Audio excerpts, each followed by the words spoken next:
ના તમે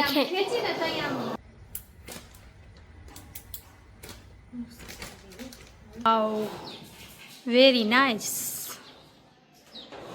મસ્ત થઈ ગયું. જય શ્રી કૃષ્ણ, ગુડ મોર્નિંગ. આજે જો ગુરુવાર છે એટલે કીડિયારો પૂરવા જાઉં છું. ત્યાંથી જવાનું છે આજે શીતલબેનના ઘરે, એટલે હવે ડાયરેક્ટ ત્યાંથી ત્યાં જતી રહીશ. કેટલો ટાઈમ ત્યાં કહેતા હતા કે આવો આવો આવો, તો અત્યારે જો બસ આવી ગઈ છું અહીં કીડિયારો પૂરવા માટે. દરરોજ એક જ જગ્યાએ દર વખતે નાખું છું. અહીંયા જો પાણી નાખ્યું છે ને બિચારી કીડીઓ ક્યાં જતી રહી બધી, પાછી આવશે. બધે નાખી દે.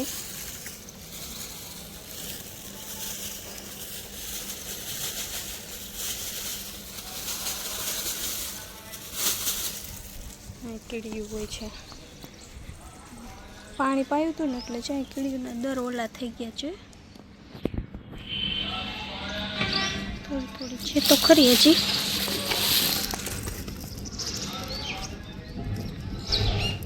હવે બધી ખાવા માટે આવી ગઈ.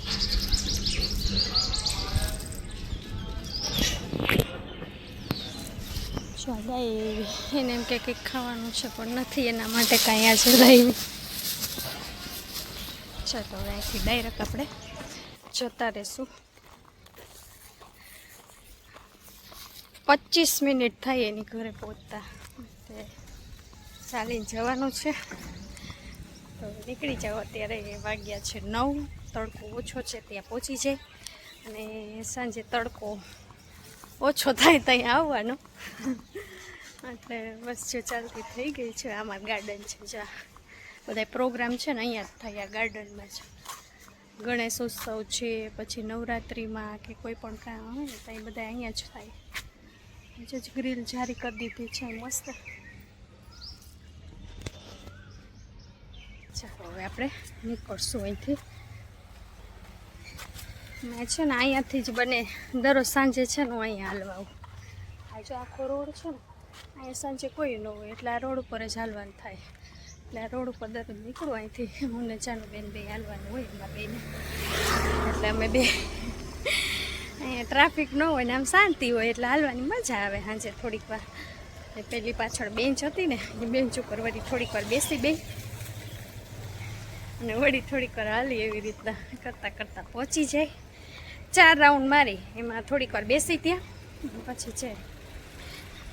હવે જો બજારમાંથી આખી મેન બજારમાંથી જવાનું છે. શાંતિ જાઓ ધીરે ધીરે.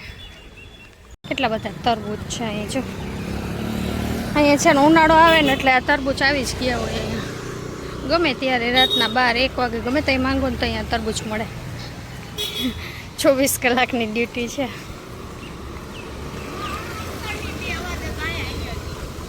ચલા ડટ્ટા લેવાના છે મારે.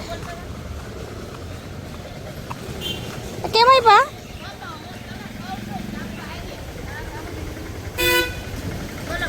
શું છે આનું? આયરે ડાબલા ડટ્ટા આવે. આઈ કેવડા મોટા મોટા ઝાડવા થઈ ગયા. અહીંયા છે ને બધા મંદિરો આવેલા છે, બધા ભગવાનને બેસાડેલા છે. આપણે અંદર જઈએ હવે ને બધા ભગવાનના દર્શન કરીએ.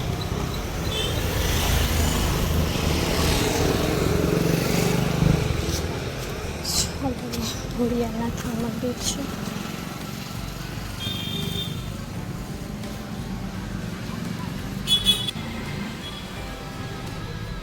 મંદિર છે મસ્ત. જલારામ બાપાનું મંદિર છે. ભોળિયાનાથની બાજુમાં જલારામ દાદાનું મંદિર છે. જો બાજુમાં જો સાંઈબાબાને પણ બેસાડેલા છે. જલારામ બાપા અને સાંઈબાબાનું સાથે જ મૂર્તિ છે.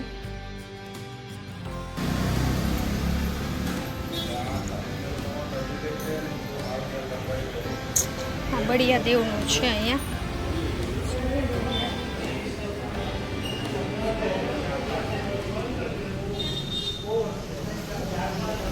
આપણે કાઠિયાવાડમાં છે ને બળિયાદેવનું ન હોય, શીતળા માતાજીનું હોય ને. અહીંયા જો આ બળિયાદેવનું મંદિર છે. સાતમ કે એવું કાંઈ હોય ને ત્યારે બધા ઠંડુ ખાવા આવે ને ત્યારે પૂજા કરે. મસ્ત લેખો શિવ સ્તુતિ છે આખી.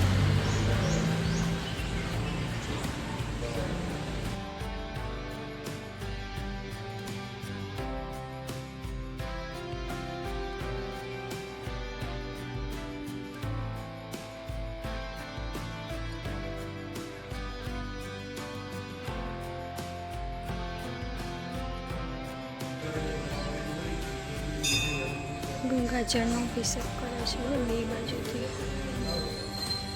મસ્ત બનાવેલું છે. અને હજી બીજા ભગવાન છે, બતાવું તમને.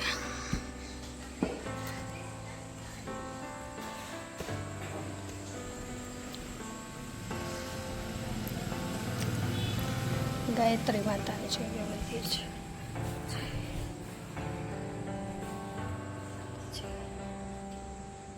ગાયત્રી માતા,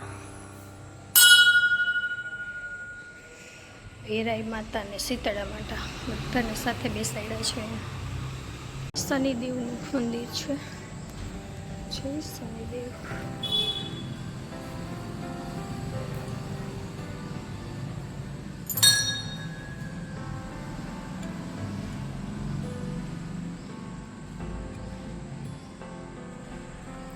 મસ્ત શ્લોક લખ્યો છે.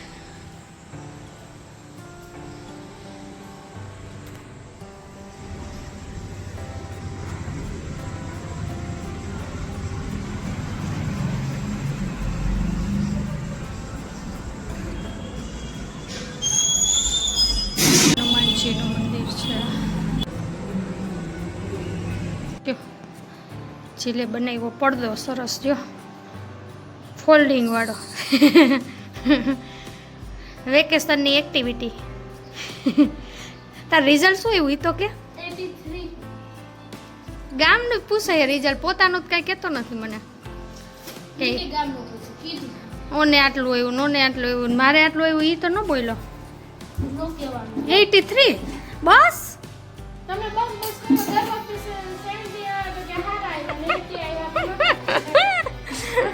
આટલા ક જાઓ એમ. હા જો જો જો આ જો ફોલ્ડિંગ એનું જો. આવી જો આવી રીતના દોરી ખેંચે એટલે પડદો ભેગો.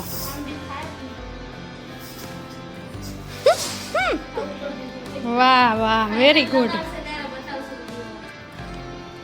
ચાલો સરસ થઈ ગયું. હવે લગાવવાનો જ છે. પ્રિપેરેશન થઈ ગઈ છે બધી. બીજું કાંઈ બાકી છે આમાં? કેવી મહેનત કરી, જો તો આખું નીતરી ગયો. ઓહો, ઘણી મહેનત હો તારી. જો બંગડીનો ઉપયોગ કરવાનો છે આપણે રીંગ બનાવવા માટે. બજારમાંથી લેવા નથી જવાની, આને રીંગ બનાવી નાખવાની છે. પડદામાં હોય ને એવી રીંગ. જો જીલ ગોતી ગોતીને રાખે છે. 3 4 મિક્સ કરી દે એટલે હે ને સારી રીંગ એમ.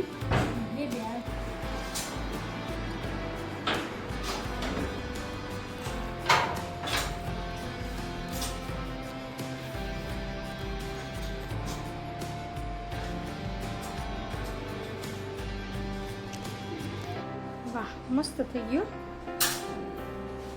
બાકી કામ થઈ ગયું. હે હવે તો તપી ગયા હોય ને.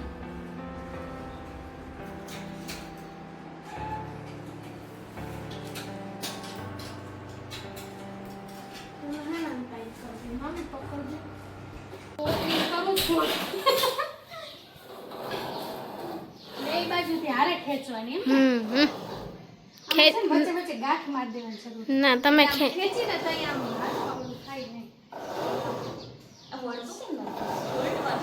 શાંતિ. મોદીએ કેમ ખાતમુહૂર્ત કર્યું? પાછું આવશે.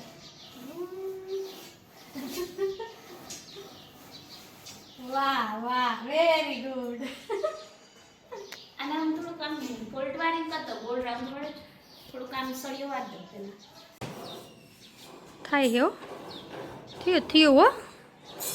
વાવ, વેરી નાઇસ. મસ્ત થઈ ગયું. કોઈને ઓર્ડર આપવો હોય તો આપજો. આ જજીલે બને આવી પૂછો. વાહ,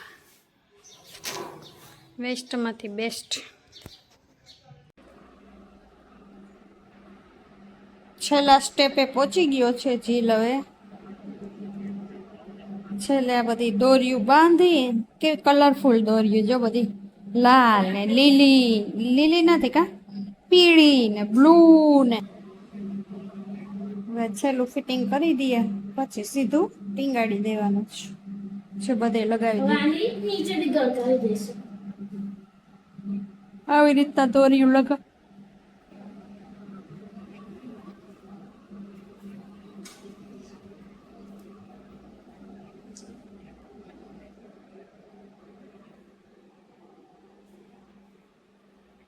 પાછળને એક બંગડીમાંથી ગળગળી લઈશું, એમ જોવા દઈએ.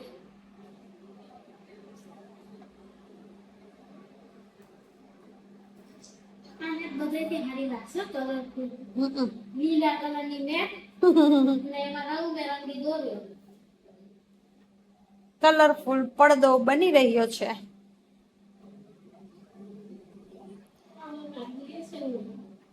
ફક્ત દોરીનો જ ખર્ચો છે, બાકી કાંઈ ખર્ચો નથી. બધું ઘરમાં પડેલું હતું.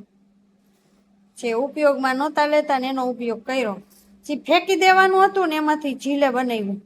જો બંગડી ફેંકી દેવાની હતી, પછી આ નેટે ફેંકી દેવાની હતી. જો આમ સ્ટોરેજ અમે કેરીનું નથી કરતા, પણ આ કેરી વધારે પાકી ગઈ છે ને 2 બોક્સ લીધા હતા એટલે જો એ અહીંયા પડ્યું છે. એટલે એના માટે આ કેરી પાકી ગઈ છે ને એટલે સ્ટોરેજ કરી દેવી છે. આ જો એ ટાઈપ છે કોટરી જીપવાળી, એમાં ભરી દેશું. એકાદ મહિનામાં ખવાઈ જાય, કેમ કે પાકેલી કેરી પછી વધારે ટાઈમ નથી રહેતી, એટલે એટલા માટે આ સ્ટોરેજ કરીએ છીએ. આમ અમે ક્યારેય સ્ટોરેજ કરતા નથી કેરીનું. જ્યારે જે સિઝન હોય ત્યારે ખાઈ લેવાનું, અને એ જ જરૂરી છે. પછી તમે એને સાચવીની વસ્તુ ખાવ છો ને તો એ વસ્તુમાં કાંઈ હોતું નથી. ભલે આપણે શોખ ખાતર ખાતા હોય, પણ જે સિઝનમાં જે ફ્રૂટ મળે ને જે ખાવાની મજા આવે ને પછી નથી આવતી. ઘણા એમ કે શિયાળામાં આઈસ્ક્રીમ ન ખવાય, ઠંડી હોય, પણ આઈસ્ક્રીમ ખરેખર શિયાળામાં જ ખાવાની હોય. આઈસ્ક્રીમની તાસીર ગરમ છે, એટલે શિયાળામાં એ ખાય ને તો શરીર માટે ગરમીની જરૂર હોય શિયાળામાં, એટલે એ ઝડપથી તમને અસર કરે. એટલે આઈસ્ક્રીમ ખરેખર શિયાળામાં ખાવી જોઈએ. ઉનાળામાં તો આમે ગરમી જ હોય છે બહાર ને અંદર, તો નહીં ગરમ વસ્તુ ખાય તો શું થાય. એટલે અત્યારે જે આ પશ્ચિમી સંસ્કૃતિનું અનુકરણ કરવા માંડ્યા છે ને એટલે પબ્લિક હજુ દુઃખી થવા માંડ્યું છે. નહીં તો પહેલાં આપણા બાન દાદા હતા, બધું ફ્રૂટ અને બધું ફળિયામાં વાવતા, ખેતરમાં વાવતા, બધા એ જ ખાતા કે દુકાને આવી રીતના લેવાના જ હતા ફ્રૂટને કાંઈ. સીધું ઝાડવામાંથી તોડીને ઓર્ગેનિક. અને અત્યારનો યુગ પણ પાછો એ બાજુ વળ્યો છે, અને લોકોને પાછું એ ખાવું પીવું છે, એટલે પાછું અત્યારે એ થઈ રહ્યું છે. પણ આ જે ફ્રીજ ને બધું સ્ટોરેજ કરીને રાખો ને એ બધું પશ્ચિમી સંસ્કૃતિ છે. અહીંયા બધા એને કામ ધંધા કરતા હોય ને એટલે અઠવાડિયાનું ભેગું રાંધીને ફ્રીજમાં ભરી દે. પણ આપણું ભારત છે મિત્રો. હવે છે ને આમાં ભરી લેશું આપણે ઝીણા કટકા નથી કર્યા, મોટા મોટા જ રાખ્યા, કેમ કે આમાં પછી અમે ઝીણા થઈ જાય, કાઢી રાખીએ.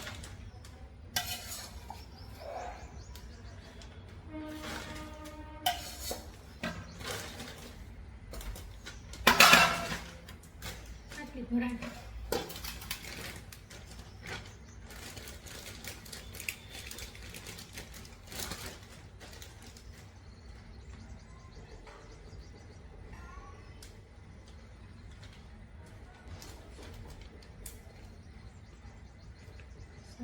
પેક કરી દેવાની.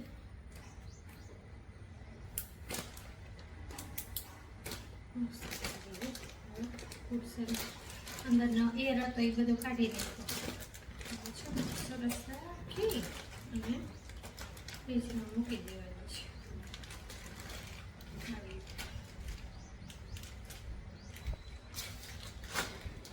સરસ રીતે રહી ગઈ મસ્ત.